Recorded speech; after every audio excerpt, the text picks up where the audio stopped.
Sempre que a gente pôde pensar a relação dos espaços de morar com os espaços livres, foi assim que a gente conduziu o nosso processo de trabalho.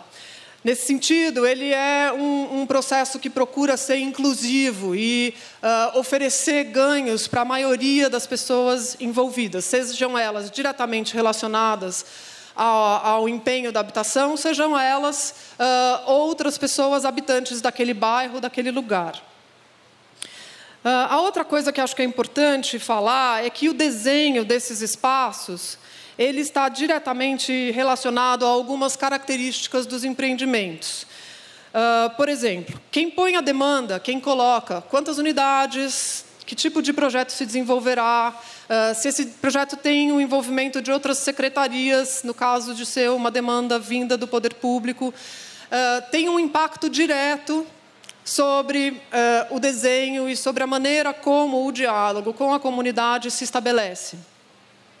A situação fundiária, ou seja, qual é a relação que está estabelecida no momento do projeto com o título, a titulação ou o tipo de lote. Quer dizer, existem algumas modalidades de propriedade e é fundamental que se entenda qual é a relação que, naquele momento em que os projetos foram desenvolvidos, como é que estava essa questão da propriedade e da situação fundiária.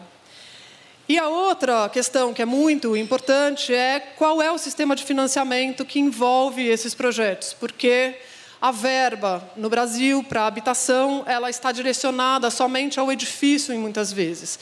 E como a gente procura fazer dessas oportunidades de trabalho digamos assim, um espraiamento dos ganhos para o espaço público, entender como é que o financiamento vai poder propiciar esses ganhos que estão para além da moradia, é fundamental. Além disso, as nossas regras de financiamento, principalmente do setor público, impõem normativas que têm uma relação direta com o desenho. Antes de começar a mostrar esses trabalhos, eu vou só fazer uma pequena introdução sobre a situação das áreas precárias em São Paulo.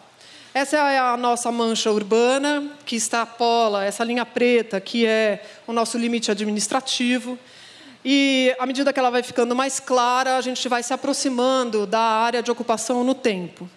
Para dizer que São Paulo cresceu algumas vezes nos últimos 110 anos, de tal sorte que, enfim, tornou-se quase que inviável e impossível dar conta da infraestrutura, da construção de um tecido infraestruturado e coerente com aquilo que a gente pode denominar de espaço público qualificado numa cidade que cresceu com essa velocidade. O resultado disso é que a gente tem 1/3 do nosso território associado a áreas precárias.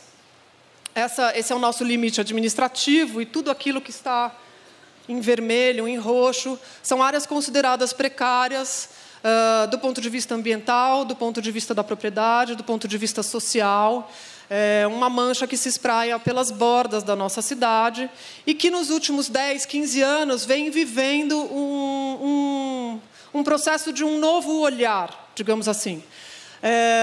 Com a abertura política em São Paulo, que data dos anos 80, na verdade, começou um processo de perceber que as áreas precárias, para além da demolição dos barracos e das vielas, era possível encontrar um meio do caminho e tentar construir espaços habitáveis, considerando também que as construções ficariam nesses bairros.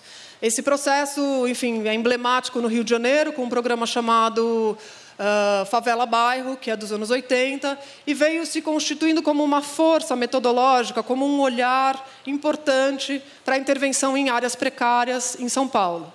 Nos últimos 10, eu diria 12 anos, São Paulo teve a oportunidade de viver um investimento grande em áreas precárias, seja com a construção de novas unidades, seja com a construção de infraestrutura de saneamento, de transposições, de resolução de problemas ligados à qualidade ambiental da vegetação, enfim.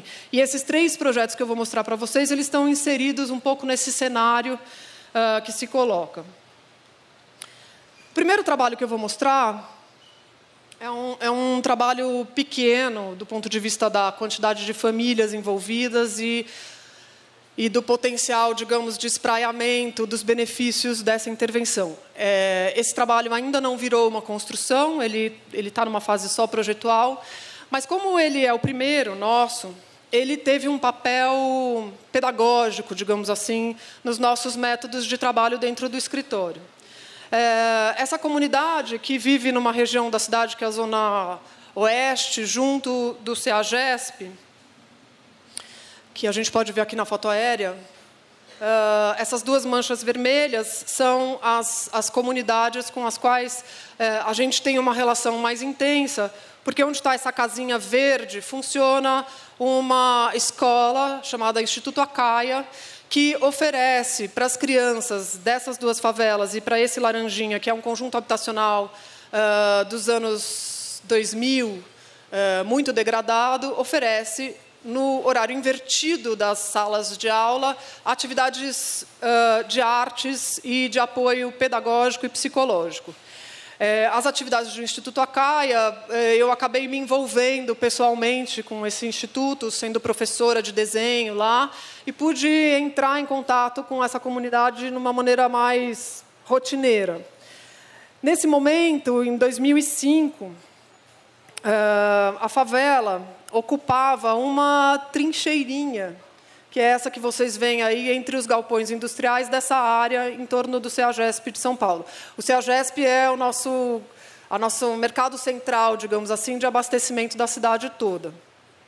E a favela ocupou essa fresta de terreno onde funcionava um antigo ramal da FEPASA. Em 2005, a favela sofreu uma inundação por conta do rio Pinheiros, que arrasou aí uma série de barracos, e nesse momento a gente começou alguns trabalhos junto com a comunidade, dentro da favela, dentro do espaço das casas.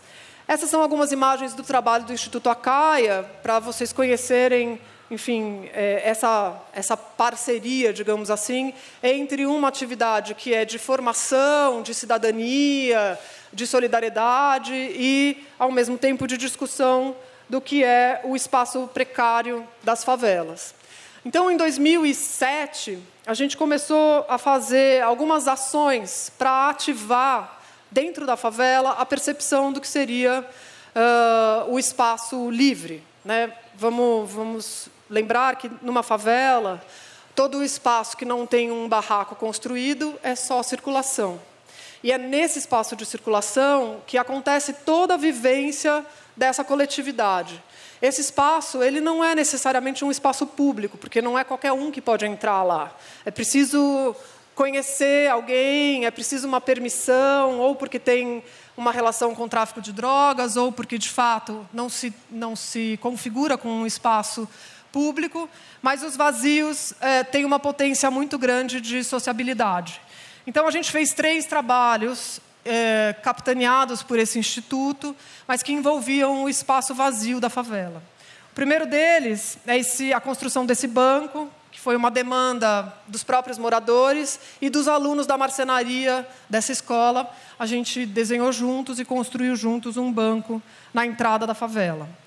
Depois, com as inundações de 2005, a gente conseguiu abrir um processo junto à Sabesp, que é quem cuida do saneamento básico da cidade, para fazer as obras de canalização das águas de esgoto e pluviais, resolvendo um problema de mau cheiro e de pavimentação. Uma ação muito simples, quer dizer, o fato de você, depois de alguns meses, conseguir pavimentar o chão da favela e tirar o cheiro ruim de esgoto, já significava um grandíssimo avanço na qualidade desse espaço livre, e ele, aos poucos, foi se tornando um espaço público, que é o terceiro conjunto de imagens ali, onde a gente se apropriou de um espaço durante a limpeza para as obras e transformou esse espaço numa pequena praça. Essa praça foi, enfim, uma iniciativa da comunidade com o Instituto Acaia. E quais equipamentos? O que teria essa praça? Isso também foi discutido com eles. Quer dizer, as crianças queriam um brinquedo, então um balanço, um escorregador, e as mulheres queriam um espaço para estender a roupa. porque a favela ela é muito estreita e não tem espaço para quarar a roupa. Então, essa pracinha ganhou uma outra função e ganhou o direito de ficar um espaço vazio, porque a própria comunidade encontrou nela uma outra função. Esses 2 últimos trabalhos a gente aplicou para o prêmio UrbanAid, e em 2008 esses trabalhos foram premiados pelo UrbanAid. E aí a gente conseguiu uma oportunidade de conversar, então, com a Secretaria da Habitação sobre como urbanizar essa favela. E a Secretaria, que tem normas muito rígidas de urbanização, nos solicitou um desenho que aplicasse a normativa de habitação de interesse social no lote da favela. Porque, no mesmo momento, a gente estava entrando com um processo de uso capião para que os moradores se tornassem proprietários. Foi muito interessante viver esse processo de conhecimento em 2008 dessa legislação, que era recém-reeditada, e perceber que, ao mesmo tempo que se ganhava higiene, abertura de janelas, uma área privativa maior para cada família, a gente também perdia algumas coisas que na favela a gente tinha percebido que eram importantes para a convivência. Como, por exemplo, os espaços entre barracos que são usados por famílias para cuidar das crianças, para as crianças brincarem, ou para as mães quararem a roupa, ou para jogar o lixo no fim de semana, porque o caminhão só passa na segunda. E a gente tentou, de todos os modos, amplificar ao máximo possível o espaço que a gente entendia que era coletivo dentro do edifício, que era o corredor. E aí, esse corredor se alargou e deu espaço também para as lavanderias, que era uma obrigação no momento da lei. O conjunto tem uma cara muito tradicional, porque a normativa exige gabarito, não podia ter elevador, e a gente propôs o comércio também no térreo e teve que fazer uma rua que circulasse carro, ambulância e caminhão de bombeiro. Mas a gente não sentiu que esse projeto tinha uma grande afinidade com a espacialidade da favela. E como a gente estava lidando com uma comunidade muito próxima, quer dizer, 360 famílias representadas por um conjunto de 20 pessoas que participaram conosco de uma série de conversas, foi possível, de uma maneira mais livre e sem muitas obrigações de legislação, pensar um outro tipo de arquitetura que desse conta de, digamos assim, escalonar os vazios e não tê-los tão definidos como era o primeiro projeto, onde era muito importante que a gente definisse a área pública e a área privada. E aqui eu trouxe um trecho do que foi um ensaio espacial e construtivo, onde a gente pensou uma unidade, sim, de 50 metros quadrados, porque a gente também considerava a possibilidade de um investimento público, mas aqui a gente estava pensando em escalonar os espaços livres, de tal sorte que cada família tivesse, ao mesmo tempo, uma varanda, ou um solário, ou uma mini praça, ao longo desse conjunto de edifícios que se sobrepunha. A gente se utilizou da legislação de vilas, que é uma legislação que permite você construir várias unidades num mesmo lote. E esse ensaio, que foi um ensaio, enfim, que teve um caráter experimental, abriu a oportunidade da gente se envolver com outros trabalhos junto à secretaria, porque ele rompia, digamos assim, uma maneira mais radical de pensar as distinções entre o público e o privado, no caso dos espaços livres em intervenções de áreas precárias. Esse trabalho pensava num sistema construtivo pré-fabricado e, enquanto o processo de uso capião não se conclui, até hoje ele ainda está em andamento, esse projeto ele para por aqui. Mas, ao mesmo tempo que a gente estava trabalhando com a favela da Linha, a gente teve a oportunidade de, junto com a Secretaria da Habitação, trabalhar uma outra comunidade maior. Na verdade, aqui a gente está falando de 3.700 famílias, quer dizer, 10 vezes maior do que a comunidade da linha, numa área da cidade mais a oeste, mais periferia ainda, porém num bairro chamado Real Parque, que tem algumas características muito estruturadas já de bairro de classe média.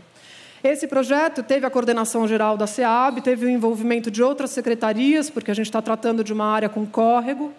A gente teve uma transferência de propriedade para boa parte das famílias e a gente contou com 3 tipos de financiamento. Um da Caixa Econômica Federal, ainda não era programa Minha Casa Minha Vida, o Fundo Municipal da Habitação e um fundo da Sabesp, de um programa chamado Córrego Limpo.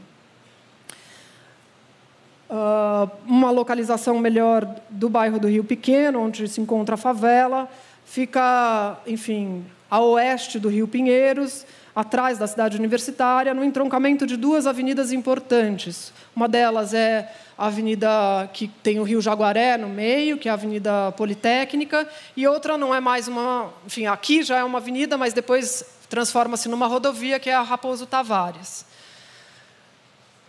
Essa é uma imagem um pouco da condição da favela dentro do bairro.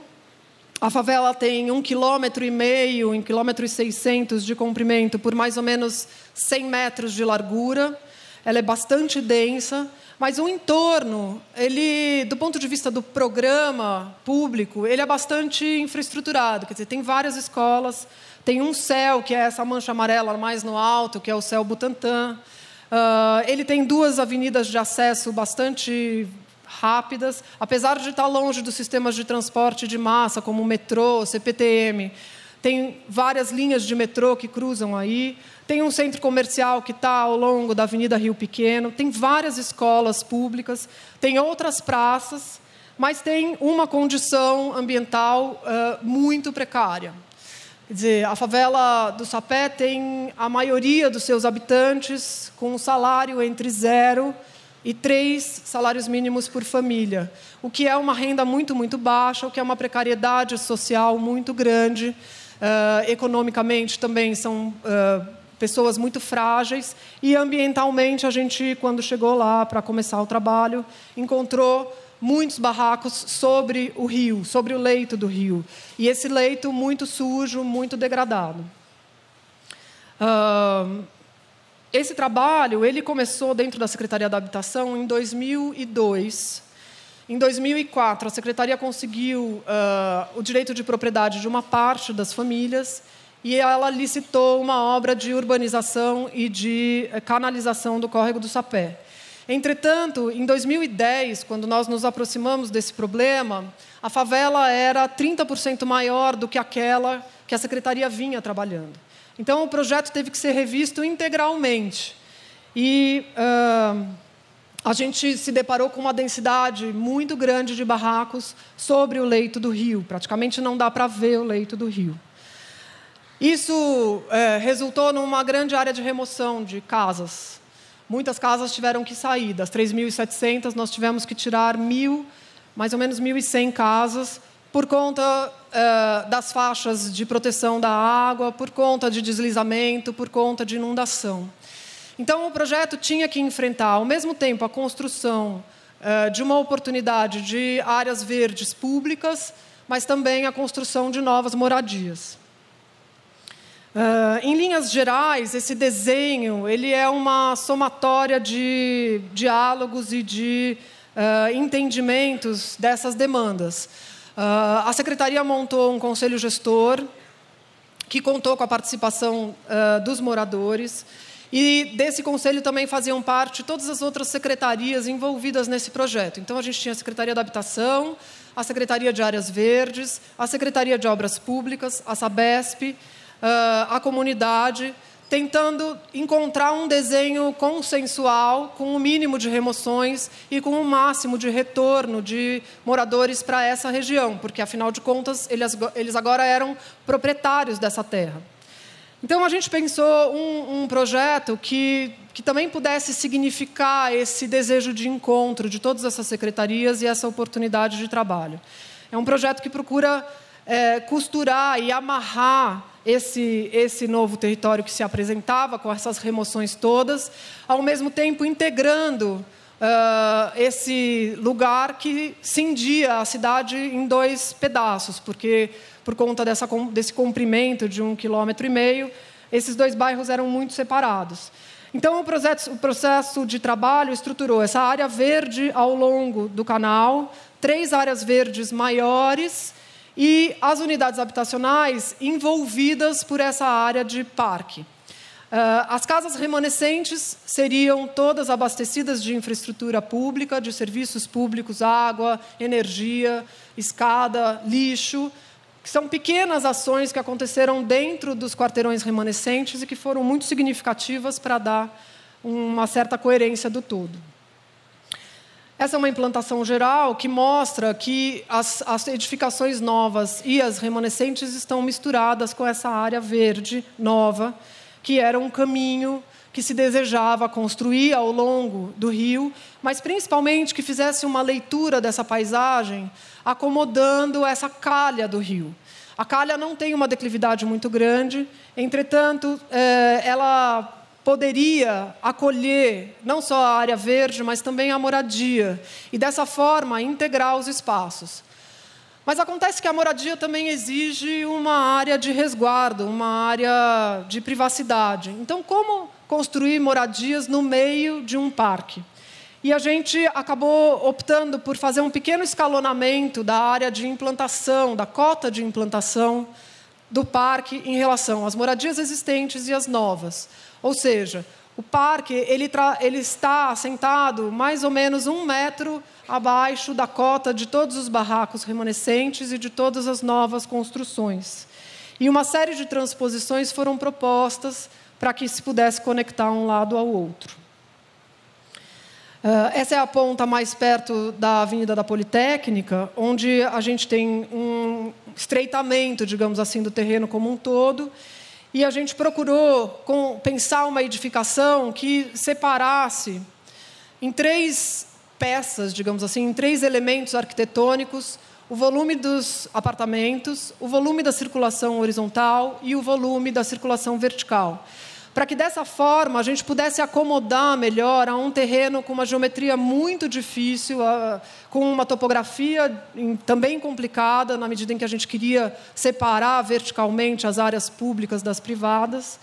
E a gente foi misturando esses volumes, as circulações horizontais e verticais, de tal sorte que, nos espaços livres, a gente pôde acomodar o maior número de unidades. Essa é uma área mais central, onde a gente tem uma das transposições de veículos construída e uma área de praça que se mistura com as novas unidades. E na ponta, mais perto da Raposo Tavares, onde a gente tem um clube de esportes, etc., a gente acabou fazendo uma outra travessia, que é essa em amarelo, que cruza aqui a favela, porque, dado o comprimento, era preciso criar ruas mesmo para que passasse o caminhão do lixo, para que passasse o bombeiro, ou a polícia, ou a ambulância num momento de necessidade. Era uma obrigação do projeto. E nos interstícios que sobraram junto com a área do parque, a gente encaixou, literalmente, novas unidades. O outro encaixe, digamos assim, que a gente fez, tem uma outra escala de intervenção. Quando o processo de urbanização se inicia em áreas onde as casas vão permanecer, é preciso que se faça a infraestrutura de água e esgoto.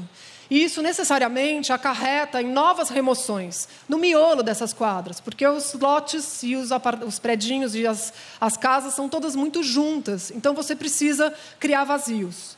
E para que esses vazios pudessem ganhar um caráter público, nós estabelecemos com a comunidade um conjunto de equipamentos que as casas, em volta desse vazio, pudessem decidir o que exatamente aconteceria ali. Então, aprendendo com a favela da Linha, a gente percebeu que ter um espaço para roupa, que ter uma churrasqueira, que ter uma área de plantio de pequenas ervas para cozinhar, que ter uma área para as crianças brincarem, eram ferramentas, eram equipamentos públicos que qualificavam as áreas livres e que pudesse, talvez, dar um outro caráter para os vazios no miolo das quadras. A gente também pensou pequenas edificações, que são essas que estão aqui embaixo, que misturam usos. Famílias que tinham negócios dentro da favela tiveram a oportunidade de reconstruir seus negócios a partir de edifícios menores com uso misto. Essas são as primeiras imagens mais antigas, onde a gente tinha um adensamento maior do que o que de fato está sendo construído lá. Tinha a construção de um equipamento público, uma biblioteca, dado que tem muitas escolas lá perto, mas as crianças careciam de um espaço de estudo. E aqui dá um pouco para perceber essa vocação que a gente quis dar à área livre, onde ela pudesse desenhar uma paisagem única, mesmo que a gente tivesse que construir um muro, uma mureta, que separasse a área pública da área privada. Essas são algumas imagens da obra. A obra se iniciou pela canalização e pela construção da infraestrutura, porque foi a primeira verba que saiu, e onde já é possível ver que aquele adensamento em torno da água começa a deixar ela aparecer. Uma outra ferramenta de projeto que a gente acabou se utilizando, que tem a ver com os cálculos hídricos e com um tradicional entendimento dos engenheiros de que os canais são seções retas, a gente fez questão de pensar seções mistas, escalonadas, onde a água pudesse estar mais perto do passeio e se transformar num elemento paisagístico com outro caráter, e não de esgoto e não de lixo. Essas são algumas imagens das primeiras unidades. Essa é uma foto mais recente, onde o paisagismo está começando a ser implantado. A gente tem uma prefeitura que investe pouco na construção dessas áreas verdes, mas a gente espera que daqui a pouco todos esses quadradinhos se transformem em árvores de fato, em sombras de fato, ao longo desse caminho, que tem junto dele uma ciclovia, que lá em 2010 foi uma grande batalha ter perseguido e ter defendido a ideia da ciclovia quando não se pensava na cidade tendo um sistema cicloviário. A segunda fase são as novas unidades, que vieram um pouco a reboque dessa reforma, digamos assim, do canal, e onde é possível ver essa escala de espaços coletivos sendo reconstruída com as novas construções. Essa é uma relação com a rua e a relação do passeio com essas varandas que, como eu expliquei, vão dando esse caráter de transição entre aquilo que é exatamente público e aquilo que é exatamente privado, mas que permite uma integração visual e paisagística. Então, o Sapé foi sempre pensado, a arquitetura e o urbanismo do Sapé foi sempre pensado a partir de um olhar da paisagem, como se esses espaços pudessem visualmente estar integrados, e o fato de você ter uma largura maior no corredor se transforma numa mini praça para as pessoas que moram naquele andar. Ao mesmo tempo, essa separação das áreas privativas do apartamento faz com que a pessoa também ganhe essa modulação entre aquilo que ela pode fazer em todos os espaços que são públicos, que são de todos nós, aquilo que é possível fazer nos espaços coletivos, que são de algumas pessoas, e aquilo que você só faz na sua casa. Essa é a terceira fase, que está sendo concluída agora, que são os edifícios mais adensados, mas onde a gente, apesar desse adensamento, procurou, nas circulações, nos lugares de encontro dentro dessa arquitetura, propiciar visuais e transpor um pouco essas barreiras que a densidade pode acabar provocando na paisagem.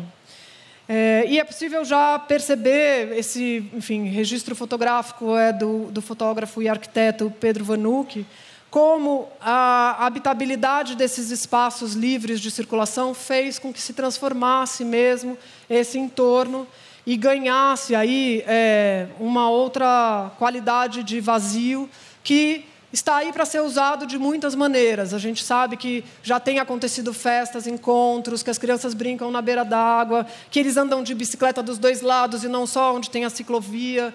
Mas eu acho que essa transgressão das regras no espaço público, ela tem uma função de apropriação. Então, acho que deixar mais livre o desenho também é uma tarefa nossa de pensar como fazer a gestão de todos esses lugares. As casas remanescentes já começaram um processo de autoqualificação, quer dizer, as pessoas já estão interessadas em ver verba com a subprefeitura de como qualificar suas moradias, dado que agora eles têm uma estabilidade muito maior. Porque parte da precariedade é também a instabilidade da propriedade e a instabilidade da incerteza se você vai ficar ali ou se você vai ter que sair. Essa é uma vista das varandas, mostrando um pouco essa espacialidade vertical daquilo que a gente está mais acostumado a pensar sempre no plano do chão.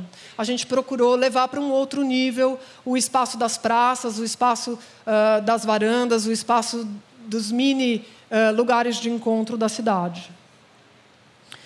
E eu vou terminar com um outro projeto que ainda não se realizou também, mas que nos pôs desafios de outra escala e que certamente se alimentou muito desse processo de diálogo da favela da Linha e da comunidade do Sapé, dado que ele aconteceu ao longo do processo de obra da favela do Sapé, que é o projeto de ação integrada do Cabo Sul de Cima 10. Esse trabalho é fruto de um concurso público, do qual nós fomos vencedores desse lote, que tinha como definição das áreas de intervenção da cidade as bacias hidrográficas. A prefeitura anterior, a prefeitura de 2008 a 2012, percebeu que havia uma convergência de áreas precárias, com moradias precárias, e áreas de água, os córregos e os rios da cidade estavam muito associados à precariedade habitacional. Então, esse concurso estruturou 23 lotes, onde era necessário haver um raciocínio integrado, ou seja, de usos associados à habitação, para desenhar o espaço público e pensar a questão das águas urbanas. Nesse caso, então, a gente está tratando de uma área onde a gente tem a coordenação geral feita pela Prefeitura de São Paulo e a Secretaria da Habitação. Varia muito o sistema ou a qualidade da propriedade. Alguns são proprietários, outros estão em loteamento clandestino, outros estão em área pública, outros estão em áreas invadidas particulares. E a gente contava com um mix, digamos assim, de investimento. Dinheiro do PAC, que é um programa de aceleração do governo federal para a infraestrutura urbana. O programa Minha Casa Minha Vida, que é voltado especificamente para a edificação de habitação de interesse social. E o programa Casa Paulista, que é um programa do governo do Estado, que complementava, digamos assim, a verba para a construção das edificações com a verba para a aquisição de terrenos. Nesse caso aqui, a gente está falando de uma comunidade 5 vezes maior do que o Sapé, são 15 mil famílias. A gente tem 5 loteamentos clandestinos e 14 favelas, e esse processo ainda está em andamento de projeto. Nas nossas pranchas do concurso, a gente estabeleceu 3 linhas de ação prioritária, quer dizer, pensar a habitação nova, de novas edificações, associadas a intervenções dentro dos miolos das quadras, que era uma experiência que a gente tinha do Sapé. A gente pensou... Sabe que está cortando a minha imagem? Agora que eu estou percebendo. A gente pensou uma estratégia para desenhar essas habitações sempre associada à área verde, de lazer e às transposições. E a gente procurou trabalhar uma diferença grande de cota que existia aqui nesse caso desse grande terreno, que era, a partir do Rio Piqueri, que é esse maior que está aqui, uma diferença de cota de 30 metros em altitude. Vou mostrar pelos cortes, dá para ver melhor. Então, vencer essa transposição vertical do território era um grande desafio desse projeto, resolver o problema das áreas precárias com novas unidades e qualificar uma área de proteção ambiental, porque a gente está falando de uma zona que está dentro ou na borda, digamos assim, do Parque da Serra da Cantareira, que é essa serra que nos agradece com a sua paisagem ao norte da cidade. A gente vê aqui em rosa, no sentido longitudinal, a marginal Tietê, e no sentido transversal, a rodovia que nos leva a Belo Horizonte. Nessa oportunidade de trabalho, a gente percebeu que, além das áreas definidas pela bacia hidrográfica do Rio Piqueri, no nosso caso, a gente tinha uma continuidade de precariedade que dava fronteira com outros 2 lotes do mesmo programa. Então, a gente convidou outros 2 escritórios, que são essas manchas brancas ali em cima, que são outras bacias hidrográficas, a pensar de forma articulada um território maior ainda do que esse em que a gente estava trabalhando. E a gente pensou, então, em associar o problema da mobilidade, o problema das áreas verdes, dado que a gente estava numa área de proteção ambiental, e o problema da moradia nos nossos desenhos. A gente estabeleceu nos 3 grupos as mesmas diretrizes, quer dizer, elas se encontram fisicamente num desenho urbano macro, que é esse que está aqui do lado, que espacializa um anel, digamos assim, de intervenção em moradia, que é esse amarelo, um anel de recuperação de encostas, que são esses verdes, e uma série de ações viárias e de pontes e de elevadores e de passarelas, que são esses vermelhos ao longo desse território gigante. É um território grande, bastante denso de favelas, com uma grande distinção que se estabelece em relação ao Rio Piqueri. O Rio Piqueri é esse que a gente vê em marrom aqui, que corta toda essa imagem. Ao sul dele, a gente tem uma cidade de classe média baixa, mas bastante estruturada. Quer dizer, as vias são todas pavimentadas e a gente tem 2 equipamentos importantes. Um deles é o CEL, eu estou sem negócio para apontar, mas o CEL são esses retangulinhos e quadrados brancos aqui. E a gente tem um hospital que chama-se Luiz Gonzaga, que é um dos hospitais mais antigos de São Paulo, que cuidava de tuberculosos e pessoas com problemas de respiração, dado que a Serra da Cantareira tinha um clima favorável no início do século XX. Do rio para cima, a cota sobe muito rápido, a cota altimétrica sobe muito rápido. São 30 metros, 45 metros em poucos metros de distância. Então, a precariedade de todas essas áreas para cima é muito maior. Aqui dá para entender um pouco melhor pela hipossometria, é isso que eu estou querendo explicar. Quer dizer, a parte de baixo do nosso lote ainda pertence à bacia hidrográfica do Tietê, que é essa área verde. Depois, o terreno começa a subir muito rápido, porque a gente já está dentro das franjas da Serra da Cantareira. E as nossas áreas são essas todas distribuídas em amarelinho e laranja aqui. É possível perceber que havia uma concentração de áreas precárias junto do Rio Piqueri. Então, esse foi o nosso foco de intervenção no momento em que a gente foi contratado pela Secretaria para pensar, de fato, um plano de implementação de melhorias urbanas nessa região.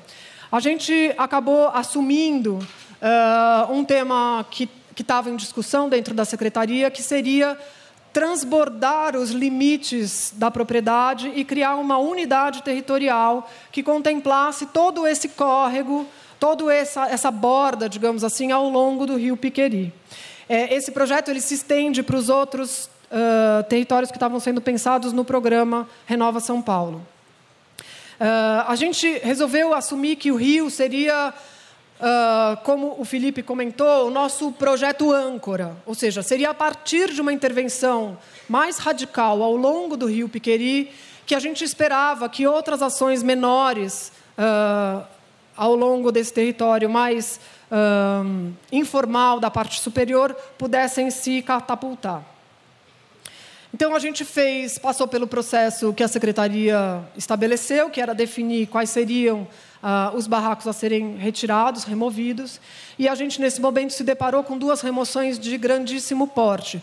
Uma mais à esquerda, que é essa aqui, que é uma favela quase inteira, chamada Baixa Grande, e uma outra favela toda em amarelo ali, que é a favela Alfredo Ávila, e eu vou mostrar o projeto que a gente fez para a favela Alfredo Ávila. Essa é a condição das favelas ao longo do Rio Piqueri, quer dizer, uma precariedade muito grande associada a essa alta declividade, muitos barracos dentro d'água, uma situação muito semelhante com a do Sapé, só que numa escala maior. E essa favela Alfredo Ávila, que tem um desnível de cota de 45 metros de altura, num comprimento que não chega a 100 metros. Isso posto, essa favela tinha uma ação do Ministério Público para a remoção total das famílias e para a recuperação dessa encosta vegetal. Essas são algumas imagens desse lugar, para dizer que a gente está numa paisagem que tem uma beleza também. Apesar da precariedade, do ponto de vista do território, a gente está começando a subir a cota da Serra da Cantareira, então a gente tem visuais importantes, visuais interessantes da cidade e da própria serra. Mas a gente tem uma precariedade muito grave, de altíssimo risco para essas famílias, e, de fato, todos esses barracos deveriam ser retirados. O nosso projeto, partindo dessas experiências que a gente teve anteriores, procurou, de novo, escalonar espaços livres a partir de uma diferenciação de cotas, procurou estabelecer uma forma de implantação de novos edifícios que tocasse com mais delicadeza e com mais delicadeza mesmo, esse território tão frágil dessa encosta, recuperar essa encosta e oferecer uma transposição mais direta, que seria a construção de um elevador que, associado a uma escada, poderia transpor rapidamente esses 45 metros de altura. A outra coisa que a gente desenhou foi um térreo com serviços públicos, ou seja, fazer a recuperação do canal, do córrego, com passeio, com espaço para bicicleta, espaço de lazer, oferecer uma praça pública que desse acesso a esse elevador, mas oferecer também uma frente no nível do térreo que pudesse ter comércio e serviços. A gente está dentro de uma área de proteção ambiental, então os edifícios não poderiam ser muito altos. A gente só poderia fazer 4 pavimentos que tinham uma limitação de gabarito. Outra preocupação que a gente teve foi respeitar a topografia com essa nova implantação. Então, a gente estava fazendo uma nova canalização, a gente estava construindo espaços mais acessíveis de praça, de passeio público, mas a gente gostaria de respeitar. Então, por isso, sempre que a gente pôde, a gente ficou perto da linha do terreno natural. A gente fez um estudo da vegetação nativa da Serra da Cantareira e todas as árvores propostas, elas são árvores nativas.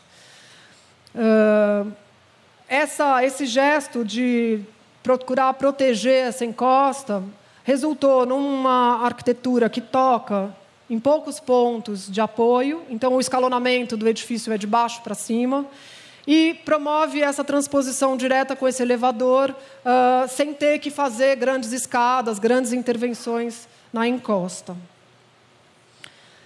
Essa é uma visão do conjunto. Esses edifícios foram todos pensados dentro do programa Minha Casa, Minha Vida, então a gente teve uma série de restrições arquitetônicas, mas a gente se utilizou das mesmas ferramentas que a gente já tinha aprendido com o SAPé, de procurar fazer dos espaços de circulação também espaços de encontro e espaços de mirada, espaços de desfrute dessa paisagem que a gente procura, nesse momento, renovar.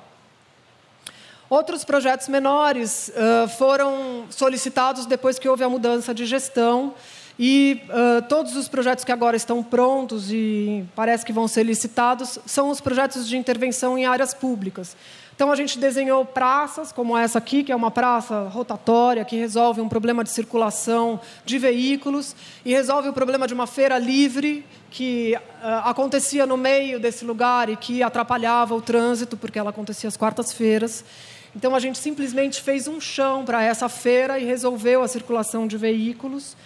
A gente fez pequeníssimas intervenções dentro dos miolos das favelas, mais adiante, acreditando, assim como a gente tinha visto no SAPé, que essa melhoria de um degrau passo a passo, de um corrimão, de uma iluminação pública, de uma transposição, de um banco ao longo do caminho, de um equipamento para as crianças brincarem, pudesse disparar, digamos assim, um processo de renovação e de requalificação aonde a verba e aonde o fôlego, digamos assim, público não chegava.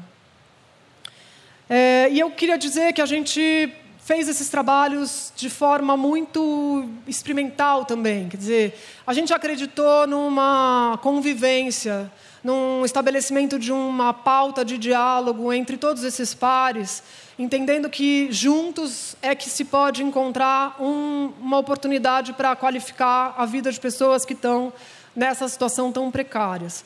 De acreditar que é no espaço público que a gente pode promover ações, atividades e vivências que, de fato, transformam a vida das pessoas para aquilo que é o que elas hoje entendem como espaço público. O espaço público hoje, ele é o lugar da violência, ele é o lugar da dificuldade, ele é o lugar do lixo, é o lugar da sujeira. A gente aprendeu lá no começo, em 2005, quando a gente começou a frequentar com as crianças a favela da Linha, que as escalas de convívio são fundamentais para que todos esses pares, de forma muito democrática e igualitária, possam participar desse processo. E que o desenho tem um papel muito importante. O desenho, ele é o consenso. Ele é aquilo que esse diálogo pôde, naquele momento, construir como possibilidade. Muito obrigada.